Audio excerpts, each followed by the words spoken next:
Santo lokohin si Aloha. Opo. Yan ang sinasabi Opo, niyo, opo. parang ikinakatakot Opo. ninyo.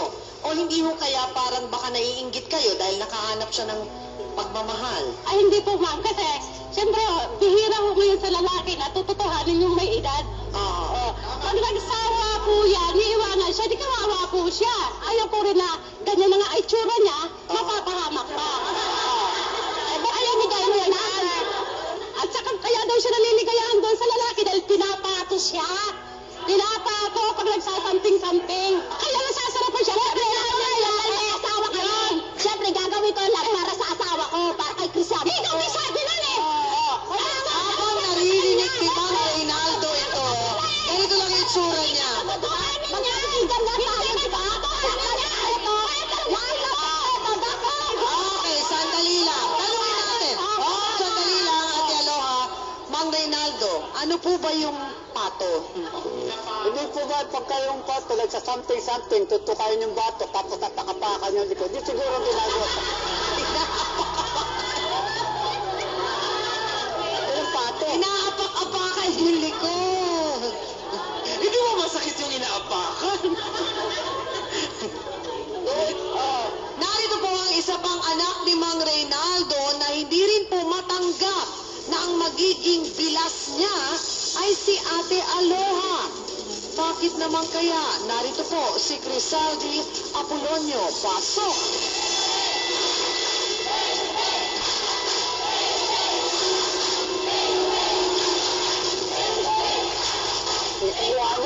Ilang taon ka na? Crisaldi? Nagagalit Ilang taon ka na? Kapatid mo? 26. So, matanda ka lang ng konti kay Crisanto. Tiis ng mukha niyan, ma'am. Kinausap mo ba ang kapatid mo? Po? Kinausap mo ba si Crisanto tungkol dito sa Alam ko kung makakausap po, pagkakaroon niya ng tinatago relasyon niya po. kay Ate Aloha? Tinatago niya eh. Ayaw nga niya pumunta sa inyo kasi hindi niyo nga raw matanggap yung relasyon namin. Dahil makikita po ng kapatid ko, tumatakbo po, parang nakamatako sa akin. Eh, paano nga po talaga kung sila ay tunay na nagmamahalan? Crisanto, Alam mo ako naman po, di ba po may anak siya? Eh kung balikan po siya ng asawa niya, paano naman po ba yun? Ano yun? Asawa ka rin, na iniwan ka. Siguro ganyan ang ginagawa mo sa asawa mo. May asawa ka, tapos lulukohin mo ng ganyan.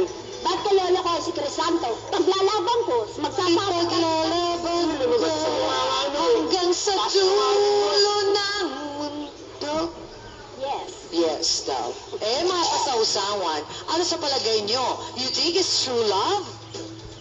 O mga kasausawan, kayo naman ang mag-react. Yes, nanay. Ate, di ka ba natatakot na pagdating ng panahon, iwanan ka, sobrang tanda mo na kaysa kay Crisanto? Hindi naman. Siyempre, pagdating ng panahon, maghahanap din siya ng ka-level niya, ng kaedad niya. So, kawawa ka naman, may anak ka. Kung ako sa'yo, yung anak daw na lang, ang intindihin mo, alagaan mo, at yun ang magmamahal sa'yo ng habang buhay. Yes. Kaya ate po, comment ko lang, huwag naman po natin siyang husgahan kasi nagmamahalan po siya. Nagmamahalan po kasi sila eh.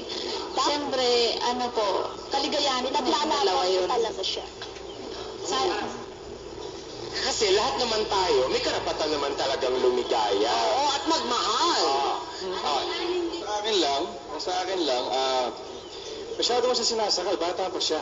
Kung kayo para sa isa't isa talaga, after 10 years yung balikan ka niya, tingnan natin kung kayo ba. Makakaantay ba siya ng 10 years? Sa akin, yun lang yung sa akin. Nice one, Pwede Bill. talaga. Hindi Hans, tanong mo si Ritz, baka meron siyang gustong sabihin. Iniisip ko lang kasi, bakit po, ano pong nakita niyo kay Ate Aloha? Bakit ayaw na ayaw niyo siya maliban sa edad? May pangit po ba siya nagawa sa inyo? Ang sa akin lang po, yun lang po. Di ba kayo na rin po na may asawa at anak po siya.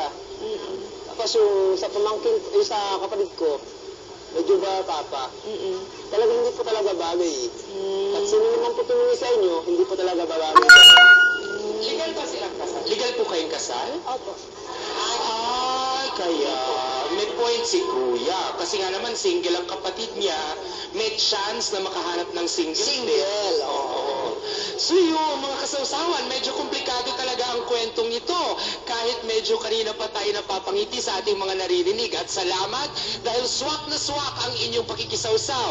At dahil dyan, makakatanggap kayo ng Pinoy gadget na swak din sa inyong budget.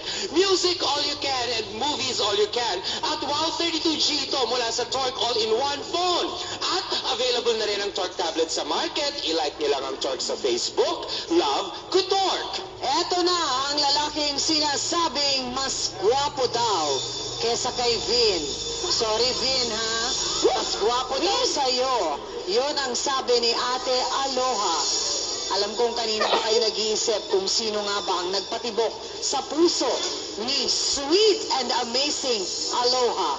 Narito na si Crisanto Apolonio. Pasok!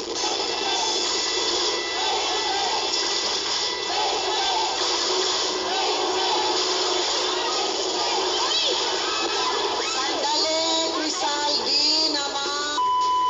Hinahanap sila ng magulang ko kahit umuulan. Gusto man niya sana magpakita kayo kahit sandali. Nagsasabi nga po kami sa kanila. Eh, problema nga, kaya kami nagkahiwalay nung mag-awa. Dahil nga, natakot sa sobrang katakutan namin dalawa, naghiwalay kami. Natakot kami kanya-kanya. Paano ka magsasabi sa akin? Crisanto, diretso ang tanong. Mahal mo ba talaga si Aloha? Opo. At may plano kayo talaga na magsama? Kaya mong panagutan ang anak niya. Sinabi niya naman po sa akin yun eh. O so yun naman pala ang isinisigaw ng puso ni Crisanto. Mahal niya talaga si Aloha. Kaya-kayang tanggapin yan ni Kuya Reynaldo at ng kanyang anak na si Crizali. Magbabalik po ang face-to-face. Bakit mo nasabing mahal mo si Aloha?